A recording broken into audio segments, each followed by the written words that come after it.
Numbers is our second unit of this term. Complete multiplication facts by adding partial products mentally. Partial product, the process of multiplying each digit of one number by each digit of another number, then adding all the products together, is called partial product. Children, now let us see exercise 2.7 problems. Exercise 2.7. Simplify the following multiplication facts by adding partial products. Children, we know that what is a partial product method? It is the process of multiplying each digit of one number by another number, then adding all the products together. So now let us multiply 9 with 42. So we know that how to multiply these values in standard method. Here we are using partial product method. As our first step, break 42 into 2 parts.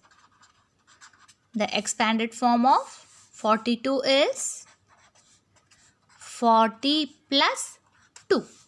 Now 9 into 42 can be written as 9 into, in place of 42 we can write 40 plus 2, the expansion of 42. And here as our next step, multiply those two parts, okay. So here we are multiplying those two parts separately as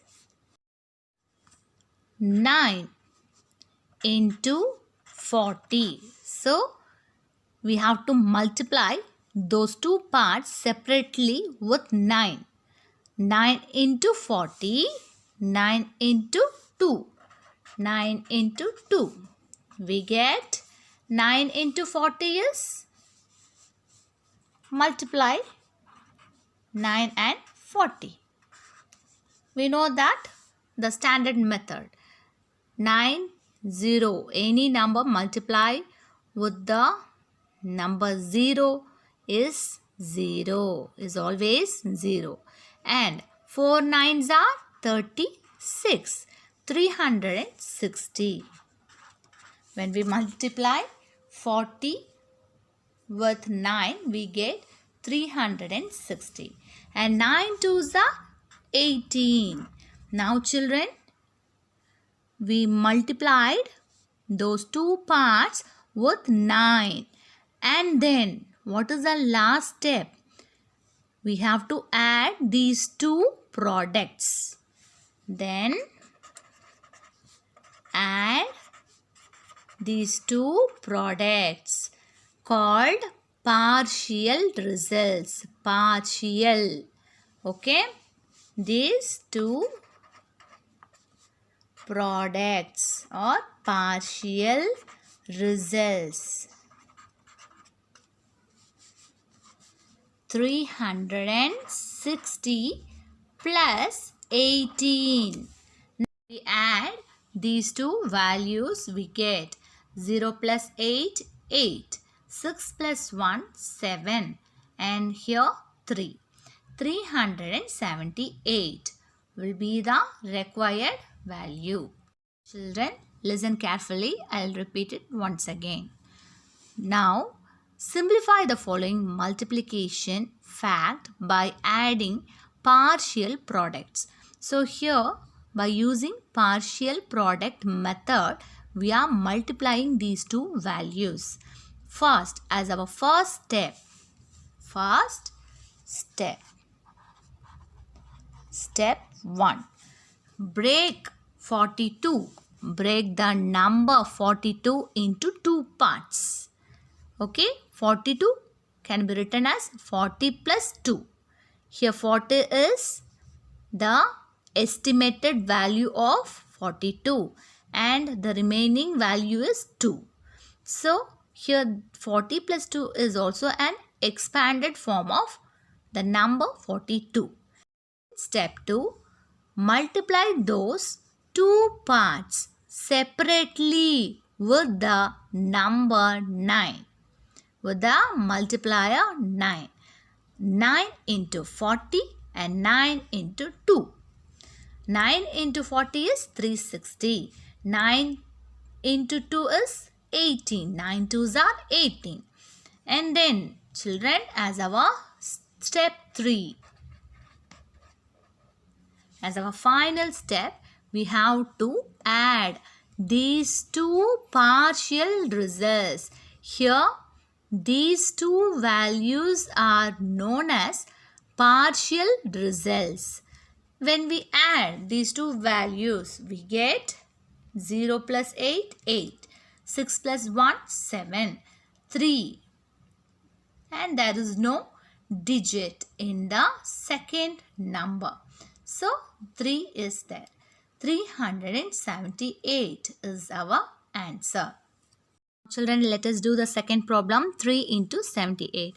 So, in step 1, break 78 into two parts. That is, 78 is equal to 70 plus 8. So, the expanded form of 78 is 70 plus 8.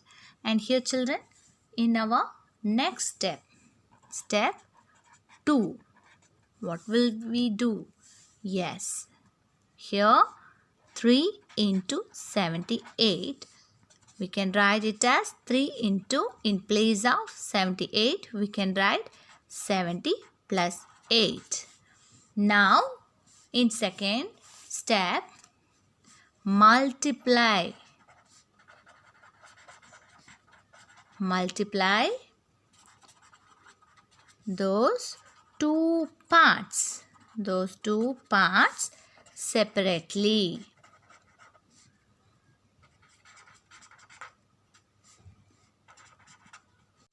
As 3 into 70 and 3 into 8.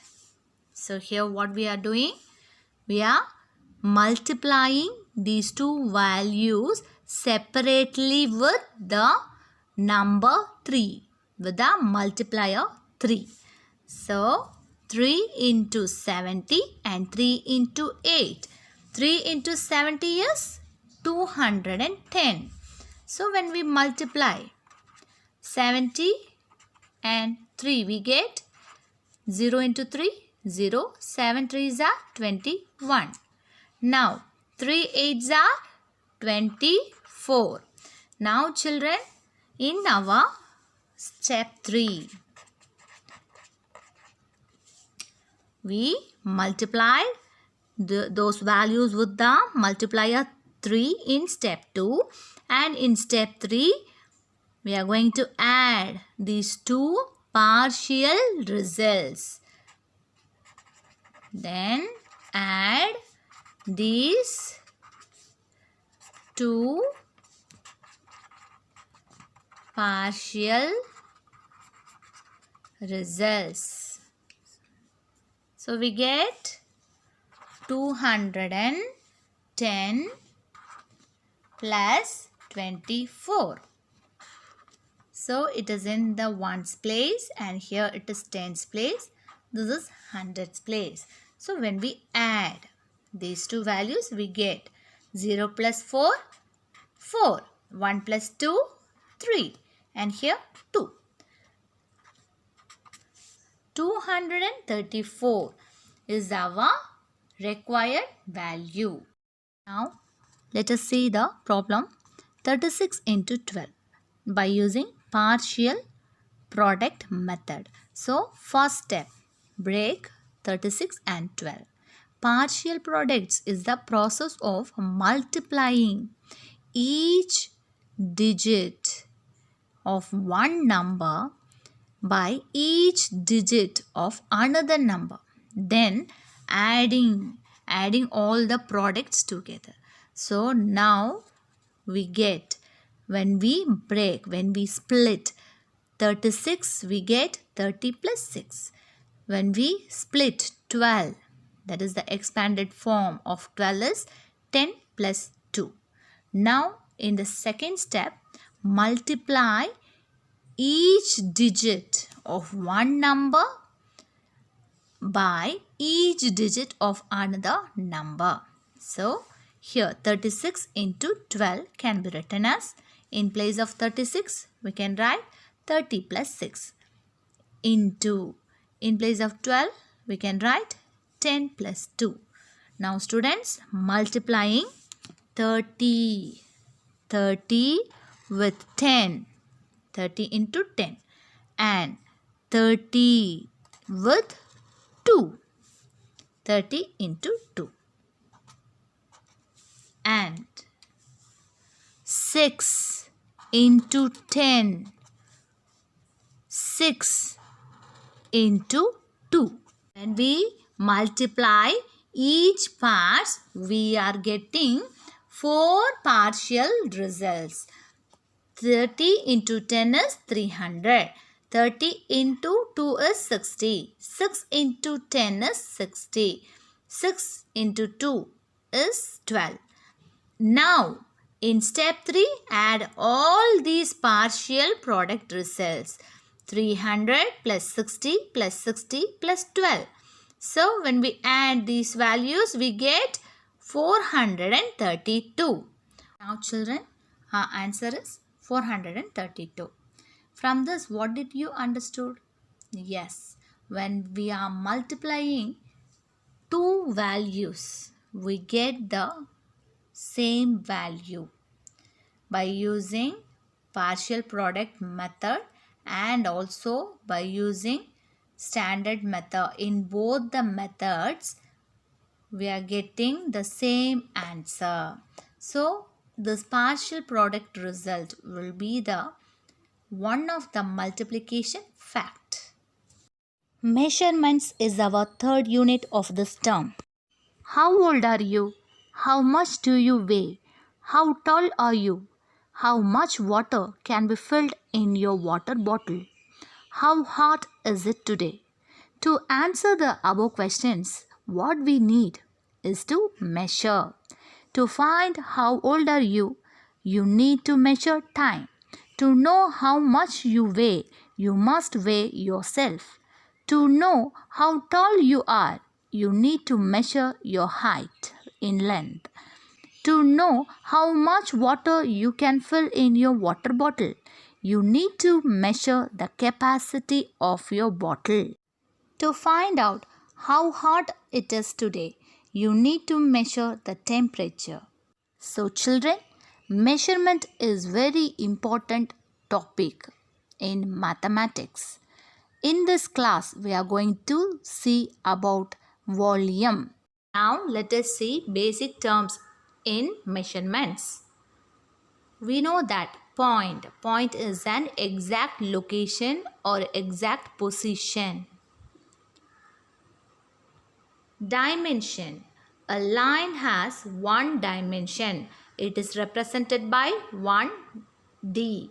A square has 2 dimensions and it is represented by 2D. And a cube has 3 dimensions. It is represented by 3D.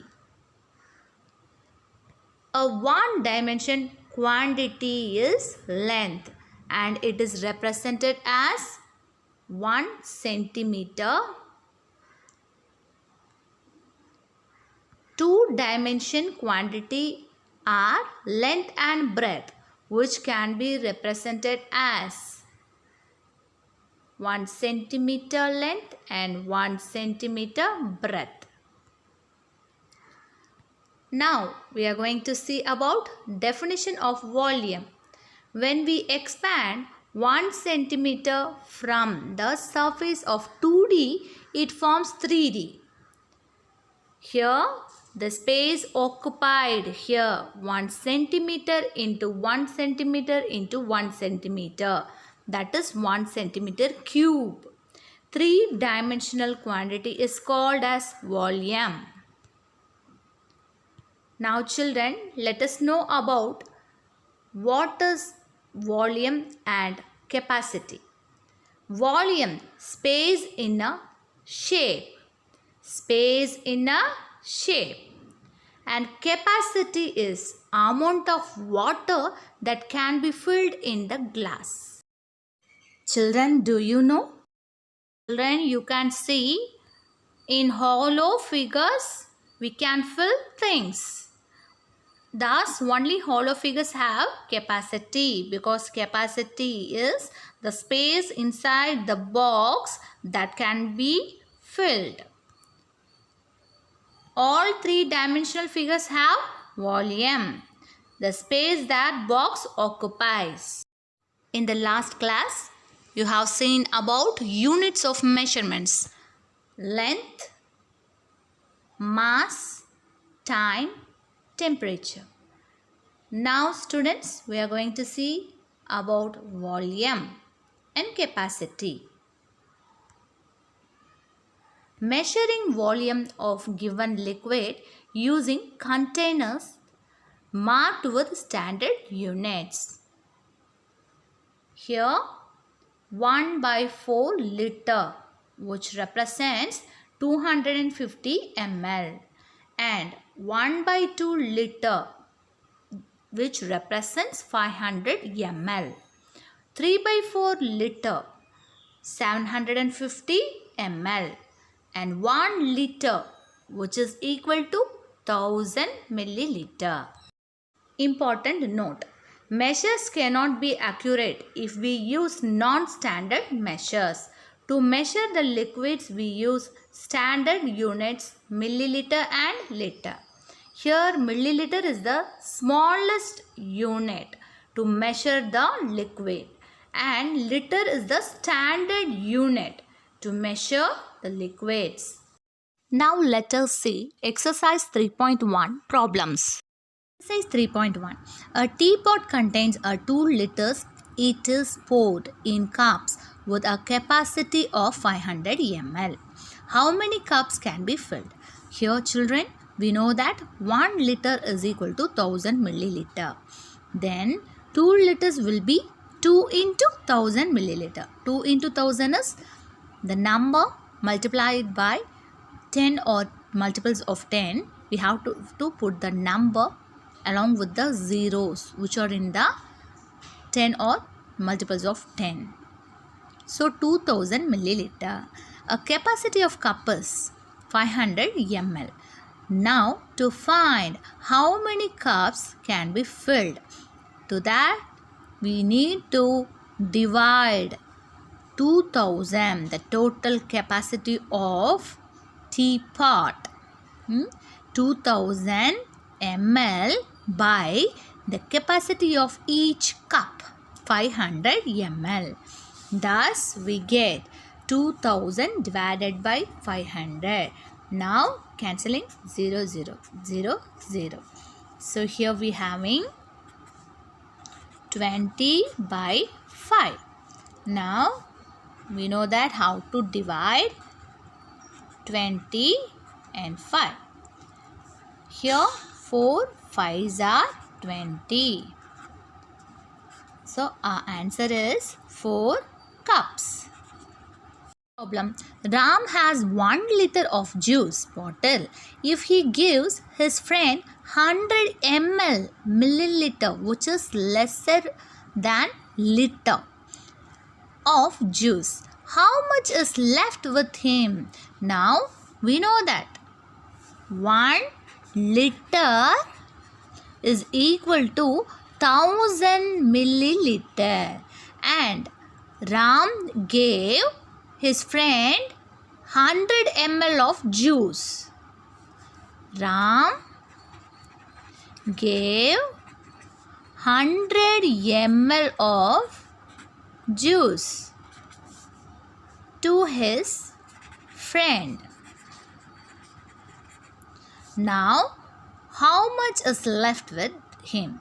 To find this, we need to subtract 100 ml from 1000 ml. When we subtract 100 from 1000, we can get the value. How much of juice, the amount of juice is left with him. Thus, 1000 milliliter minus 100 milliliter. We know that how to subtract ml. Now children, subtracting 0, 0, here we can't subtract 1 from 0. When we borrow 1 from here thousands place, here we get 10. 10 minus 1 is 9. 900 ml. Thus 900 ml of juice is left with him. Change liter into milliliter. Children, to convert liter into milliliter, we need to multiply 1,7,5,9,4 into 1000. To change milliliter into liter, divide 1000 by the numbers 6,000, 2,000, 8,000, 5,000 and 9,000. Here 1 liter is equal to 1000 milliliter. Then 7 liter will be 7,000 milliliter. 7 into 1000 is 7,000 milliliter. And 5 into 1000, 5,000 milliliter. That is, we are multiplying 1000 with 5 and changing the liter into milliliter. And 9 liter becomes 9,000 milliliter. 4 liter becomes 4,000 milliliter. To convert milliliter into liter, we need to divide the number by 1000. 6,000 by 1000 is cancelling zeros. We get 6. 6 and liter. Milliliter becomes liter when we divide the number by 1000. 2000 milliliter becomes 2 liter. 8000 milliliter becomes 8 liter. 5000 milliliter is equal to 5 liter. 9000 milliliter is equal to 9 liter. Milliliter is the smallest unit to measure the liquid. L, length. Dear children, do the following activities.